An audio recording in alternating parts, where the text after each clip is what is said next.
for me. But I'm really weaning myself off of fast food. The only thing I eat fast food wise is coffee. I'll have every once in a while I'll have a medium coffee, but I'm trying to take myself off of caffeine completely. And all fast food. But now I can't even trust produce because they're genetically engineering it. In any case, I don't want to go off on a rant, but start looking into it yourself. Don't listen to everything that they tell you on TV, because 9 times out of 10 they're leading us in a direction that they want us to go in. Who's to say the FDA didn't put this whole pyramid eating, 3 meals a day crap together to sell more of what they had? Hey, we got a bunch of cows, we got a bunch of wheat. Let's tell the people that this is good for them, and they'll eat it, and we'll be rich people, and we've fallen for it. I mean, all of us, everybody has for years, to find out that we can actually get energy from the sun, and that we don't have to eat, and that civilizations have done this before we are even on Earth, before we were even born. Civilizations have done this practice. Do the research, folks. Look it up yourself, okay? Turn the TV off. Jump on Google. Jump on Bing.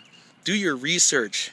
I got my buddy Ben is telling me, look at both sides, and he's totally right. There's some people that say sun gazing is really harmful for you, and there's some people that are saying that it's really good for you, but it's up to you to decide what to do with yourself and with your body and what to believe.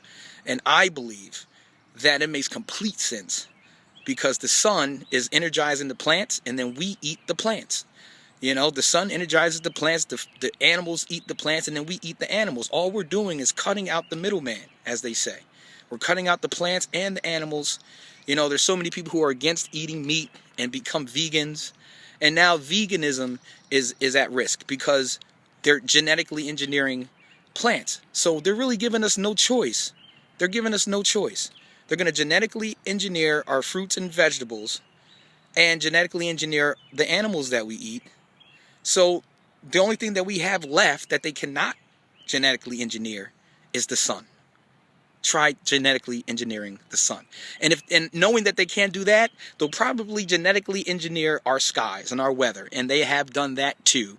Google the HARP and weather control. They've been doing it for years.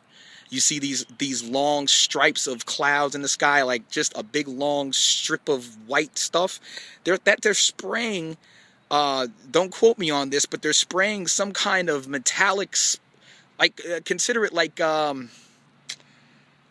somebody put it like glitter.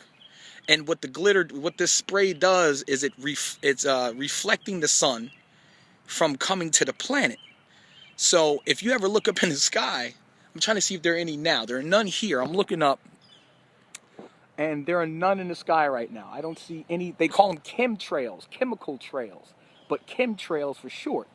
And they're usually these long lines that these airplanes will spray. And I'm sure you guys have seen it, because I remember seeing them when I was a kid. Cool, look at that airplane. Man, it's going so fast that it's leaving this big stream of white cloud. It's leaving this big cloud trail.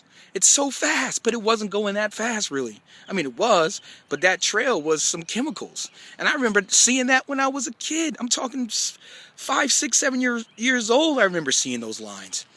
And they never taught about those lines in our science books. So what are they hiding? Why can't we be educated on the things that we're aware of, but no one speaks of? I'm not a big conspiracy person. I'm not. And I'm all for America. I'm all for, the people.